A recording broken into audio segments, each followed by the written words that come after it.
코로나도 마무리됐겠다. 기록적인 엔저까지 등에 업고 일본으로 여행을 떠나려 했더니 이게 웬걸? 억소리나게 오른 항공료와 호텔 숙박료에 주저하시는 분들 많으실 겁니다. 그도 그럴 게 치솟은 항공료는 좀처럼 떨어질 줄을 모르고 도쿄의 특급 호텔은 코로나 이전보다 50% 정도, 일반 비즈니스 호텔은 두세 배 가량 가격이 올랐습니다. 종합적으로 통계를 살펴보면요, 도쿄 도심의 호텔 가격은 2019년 39,000엔에서 69,000엔으로 77% 올랐습니다. 교토는 39,000엔에서 73,000엔으로 88% 올랐습니다. 오사카와 후쿠오카, 삿포로도 호텔 가격이 20%에서 30%가량 올랐습니다. 한국인이 즐겨 찾는 일본 관광지 가운데 호텔 값이 떨어진 곳은 오키나와 나하시 정도입니다. 한국과 일본을 오가는 항공료는 일본을 찾는 한국인 관광객이 많아서라고 치자고요. 일본의 호텔 가격도 공급이 수요를 따르지 못해서 이렇게 오른 걸까요? 반대입니다. 일본의 호텔들도 대부분 가격 변동제를 실시합니다. 수급 상황에 따라 가격이 오르내린다는 거죠. 일본 정부 관광국에 따르면 지난 10월 일본을 찾은 외국인 관광객은 252만 명으로 코로나 이전인 2019년 10월보다 0.8% 많았습니다. 월간 기준으로 처음 코로나 이전 수준을 회복했습니다. 적어도 외국인 관광객의 호텔 수요는 이제서야 코로나 이전과 같아졌다는 뜻이겠죠. 그런데 호텔 숫자는 코로나 이전보다 훨씬 늘었습니다. 2020년 도쿄올림픽을 개최하느라 숙박시설을 대폭 늘린 영향입니다. 2014년 1,700여 곳이었던 일본 전역의 호텔은 10년 만인 2023년 14,000여 곳으로 1.3배 늘었습니다. 올림픽 개최 도시인 도쿄는 2014년 800곳이 안 되던 호텔이 현재 1,600곳으로 2배 이상 늘었습니다. 호텔값이 제일 많이 오른 교토도 200곳에서 600곳으로 공급이 3배 늘었습니다. 인기 관광지 가운데 유일하게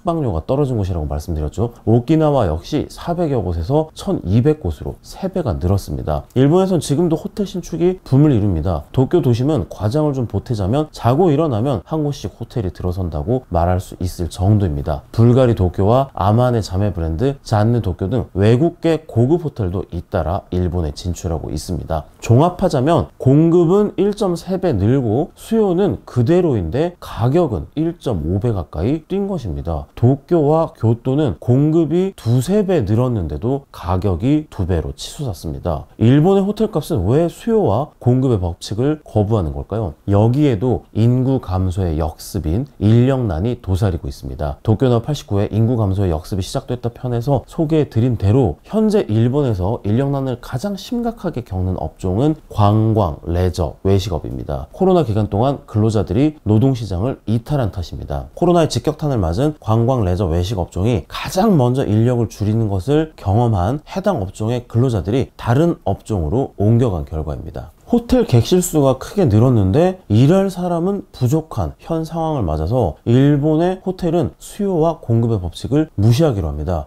특별 할인 행사 등을 실시해서 무리하게 가동률을 올리기보다 그냥 단가를 높여보기로 한 겁니다. 가격이 오르면 수요가 줄어드는 경제 원리도 최근 일본에서는 먹히지 않습니다. 외국인 관광객들이 일본의 호텔값을 싸다고 여기기 때문입니다. 원래부터 일본의 호텔값이 해외에 비해 저렴한 데다 지난 1년 새 엔화 가치가 30% 떨어진 영향입니다. 일본 관광청의 조사에 따르면 일본을 찾은 외국인 관광객들의 숙박비 지출 규모는 코로나 이전보다 50%가량 늘었습니다. 호텔 단가가 오른 데다 한국, 중국인 관광객보다 체류기간이 상대적으로 훨씬 긴 미국과 유럽의 관광객 비중이 늘어서입니다. 인구 감소의 역습 인력난은 일본의 관광정책마저 바꿔놓고 있습니다. 찾아오는 사람은 많은데 종업원이 부족한 식당은 배짱 영업을 할 수 있겠죠. 일본이 지금 딱 그렇습니다. 그리고 일본이 똥배짱을 부리는데도 손님들은 앞다퉈서 찾아오고 있습니다. 도쿄나우 한국 관광객이 일본 지방 소멸 막는다 편에서도 소개해드렸는데요. 올해 일본에서 가장 박력 있는 축제 아오모리 네부타 마츠리에는 100만엔, 우리 돈으로 1000만원에 달하는 박스석이 등장했습니다. 최대 8명이 지역 전통 음식과 술을 즐기면서 눈앞에서 네부타의 행진을 관람할 수 있는 자리입니다. 네부타 마츠리가 아무리 유명하다고 해도 그렇지 누가 반나절 축제를 구경하자고 1000만원을 쓸까 싶은데요.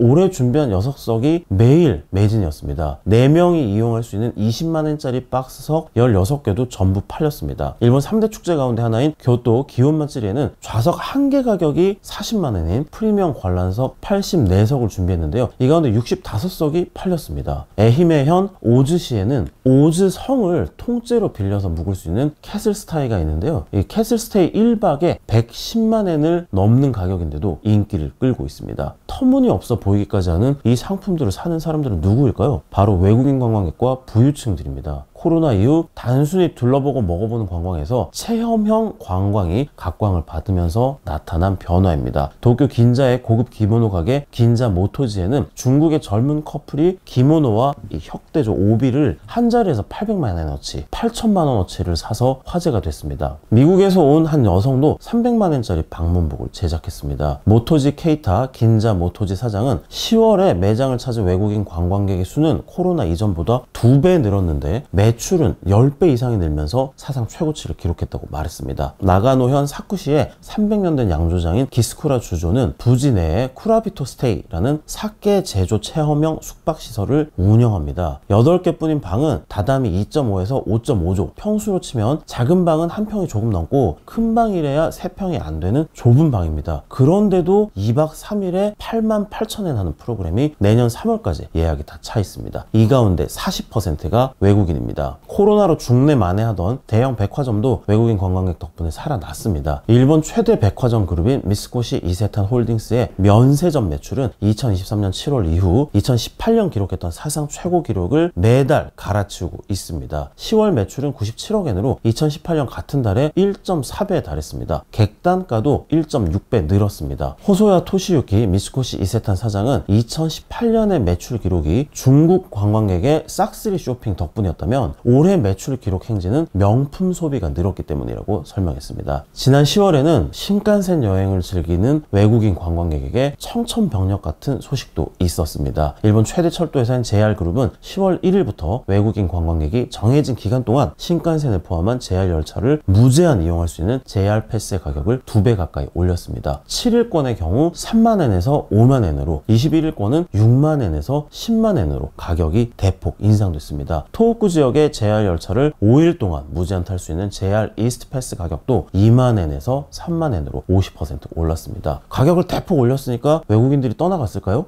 JR은 올해 매출 목표 200억 엔을 초과 달성할 것으로 전망하고 있습니다. 일본 최대 항공사인 ANA 홀딩스의 올 상반기 국제선 매출은 지난해 같은 기간보다 2.2배 늘었습니다. 반기 기준 사상 최고 기록입니다. 여행객의 숫자는 여전히 코로나 이전에 60%에서 70%에 그쳤습니다. 그런데 항공권 단가가 50% 오르면서 실적 기록을 갈아치웠습니다. 인력난 때문에 항공사들이 인력을 늘리고 싶어도 늘리기 쉽지 않기도 하지만요. 굳이 인력을 늘려가면서 항공권 가격을 떨어뜨릴 필요도 없는 셈입니다. 일본 관광청에 따르면 2023년 3분기 외국인 관광객의 소비 규모는 1조 4천억 엔으로 2019년 같은 기간보다 18% 늘었습니다. 이렇게 똥배짱 영업이 통하니까 일본 정부도 전략을 바꿨습니다. 일본 정부는 지난 6월 확정한 관광 입국 추진 기본 계획을 통해서 외국인 관광객을 최대한 많이 끌어들이고 보는 양 중심에서 관광객 1인당 소비 규모를 늘리는 질 중심으로 전환하기로 했습니다. 물론 양을 포기한 것도 아닙니다. 코로나 직전인 2019년 일본을 찾은 외국인 관광객은 3,188만 명으로 최대치를 기록했습니다. 일본 정부는 2025년까지 2019년 기록을 깨뜨린다는 목표를 세웠습니다. 현 추세대로라면 1년 앞당겨 목표를 달성할 수 있을 전망입니다. 나아가 2030년까지 6천만 명의 외국인 관광객을 불러들인다는 야심찬 목표도 세웠습니다. 2030년이면 중국, 이탈리아와 맞먹는 세계 5위 관광대국으로 올라서겠다는 겁니다. 하지만 관광객 숫자보다 주목할 부분은 이 관광객 소비 규모 목표치입니다. 일본 정부는 2025년 외국인 관광객 한 명당 소비 규모를 20만 엔으로 2019년보다 20% 늘린다는 목표를 세웠습니다. 이를 통해서 외국인 관광객이 한 해 일본에서 5조 엔을 쓰고 가게 만들 계획입니다. 앞서 살펴본 초고가 여행 상품의 예와 같이 가동률보다 객단가에 초점을 맞춰서 부유층을 적극 유치함으로써 목표를 달성한다는 계획입니다. 때문입니다. 2019년 한 번에 100만 원 이상을 소비한 고부가가치 관광객은 29만 명으로 전체 외국인 관광객의 1%에도 못 미쳤습니다. 하지만 이들이 쓴 돈은 전체 11.5%에 달했습니다. 단순 관광보다 사업 목적으로 일본을 찾는 외국인을 적극 유치하는 것도 양보다 질을 높일 수 있는 방법입니다. 비즈니스 여행자들이 아무래도 씀씀이가 더 크기 때문입니다. 일본 정부는 2025년까지 사업 목적으로 일본을 찾는 외국인의 소비 규모를 8,600억 엔까지 늘리기로 했습니다. 역대 최대 규모였던 2019년보다 20% 많은 액수입니다. 스포츠 경기나 공연 관람, 학술회의 참석을 위해서 방문하는 외국인 관광객에도 관심을 쏟고 있습니다. 컨벤션 산업을 키우겠다는 것인데요. 이 컨벤션 관광객들 역시 한 번 방문하면 돈을 아끼지 않는 경향이 강하기 때문입니다. 일본 정부는 컨벤션 관광객을 270만 명으로 2019년보다 15% 늘릴 계획입니다. 이 목표를 달성하기 위해서 일본이 공을 들이는 게 국제회의 유치입니다. 2022년 일본이 개최한 국제회의는 228건으로 12위에 그쳤습니다. 일본 정부는 2030년까지 일본을 세계 5대 국제회의 개최국으로 만든다는 목표를 세웠습니다. 양보다 질을 중시하겠다는 일본 정부의 전략 변화에 여론도 우호적입니다. 최근 일본에서는 오버 투어리즘, 관광 공해를 호소하는 사례가 부쩍 늘었습니다. 프랑스, 스페인, 이탈리아 같은 관광 대국에 비하면 일본의 관광 공해는 심각한 수준으로 보기는 힘든 게 사실인데요. 하지만 패 끼치는 걸 극도로 꺼리는 나라여서인지 적당히 서로 패 끼치며 사는 게 사람 사는 것이라고 여기는 외국인과의 마찰에 더 민감해하는 부분이 확실히 있어 보입니다. 뿐만 아니라 외국인 관광객에 밀려서 지역 주민들이 대중교통을 이용하는데 애를 먹는 교토와 가마쿠라 같이 실제로 오버 투어리즘 대책이 필요한 지역도 있는 것도 사실입니다. 일본의 럭셔리 리조트 체인인 호시노 리조트의 호시노 요시하루 사장은 오버 투어리즘은 관광지의 브랜드 가치를 떨어뜨리는 심각한 과제다. 방치하면 관광 만족도가 저하하고 장기적으로 집객력이 줄어든다 라고 설명을 했습니다. 일본 정부가 외국인 관광객의 소비 목표로 내세운 5조엔은 일본 GDP의 0.8% 정도입니다. 잃어버린 30년 장기 침체에 신음하는 일본에게 5조엔의 부가가치는 결코 작은 게 아닙니다. 하지만 겨우 0.8% 때문에 나머지 일본인이 피해를 봐야 하느냐라는 반감을 가진 일본인들도 적지 않은 게 사실입니다. 엔화 가치가 급락하면서 일본인들의 소외감이 커졌기 때문입니다. 일본에서는 최근 서비스 분야의 젠트리피케이션 현상이 일어나고 있습니다. 앞다퉈 일본을 찾는 외국인들이 물가를 올려놓으면서 정작 내국인들은 사고 싶은 재화나 서비스를 선뜻 구매하지 못하는 겁니다. 결과적으로 일반 서민들은 상상도 할 수 없는 가격대의 숙박시설과 체험형 관광 프로그램을 외국인들은 가성비 짱이네 라면서 즐기는 동안 일본인들은 낮은 가격대의 제품과 서비스를 소비하는 이중 가격이 굳어지고 있습니다. 하나의 나라에 두 개의 경제권이 존재하는 셈입니다. 오버 투어리즘 대책은 관광 공해를 해소하는 한편 일본인의 소외감을 달래주는 일석이조의 효과를 거둘 수 있습니다. 니혼게이자 신문은 일본 정부가 오버 투어리즘으로 몸살을 앓는 인기 관광지 20여 곳을 선정해서 대책 마련에 필요한 비용의 3분의 2를 8천만 엔 한도로 지원할 계획이라고 지난 20일 보도했습니다. 혼잡한 정도에 따라 입장료와 교통요금을 조절하는 탄력요금제와 관광객을 덜 혼잡한 시간대로 분산하는 효과가 기대되는 입장객 수 제한제도 등을 도입하는 방안이 유력하게 검토됩니다. 일부에서는 동남아 국가들이 운영하는 이중 가격제를 대안으로 제시하기도 합니다. 외국인에게는 가격을 높게 설정해서 매출과 수익을 늘려서 지역 인프라를 유지하고 수요를 억제하는 한편 일본인에게는 저렴한 가격을 유지하자는 겁니다. 네팔과 캄보디아의 경우 자국민은 무료인 광장과 유적지 입장을 외국인에게는 받고 있습니다. 태국도 상당수 시설에 외국인 요금이 따로 정해져 있습니다. 서비스 젠트리피케이션과 이중 가격제 도입 주장 등은 일본의 물가가 세계적으로 높았던 때는 상상하기 힘들었던 변화잖아요. 오랫동안 일본 관광 정책의 교과서는 프랑스였습니다. 자국민이 바캉스를 즐기기 위해 만들어 놓은 관광 인프라의 토대 위에 외국인 관광객을 그대로 유치하는 방식이었습니다. 니혼게이자 신문은 앞으로 일본의 관광 전략이 외국인에 의존해 성장하는 신흥 개도국의 마케팅을 많이 참고하게 될 것이라고 전망했습니다. 종합적으로 정리를 하자면요, 인력난과 오버 투어리즘이라는 두 가지 과제를 한 번에 해결하기 위해 일본 정부가 돈 잘 쓰는 관광객을 더욱 환영하는 방식으로 관광 전략을 바꾸고 있는 것, 이것이 일본의 호텔 숙박비와 항공료가 비싸지는 원인이라고 정리할 수 있겠습니다. 코로나 이전까지 일본을 가장 많이 방문하는 외국인 관광객은 중국인이었습니다. 현재 중국인 관광객의 숫자는 코로나 이전에 비해 40% 수준밖에 회복되지 않았습니다. 그렇지 않아도 부담스러운 이런 호텔 항공료가 예전처럼 저렴해지기는 쉽지 않을 가능성이 높은 겁니다. 지금까지 도쿄나우의 정혜원 특파원이었습니다. 감사합니다.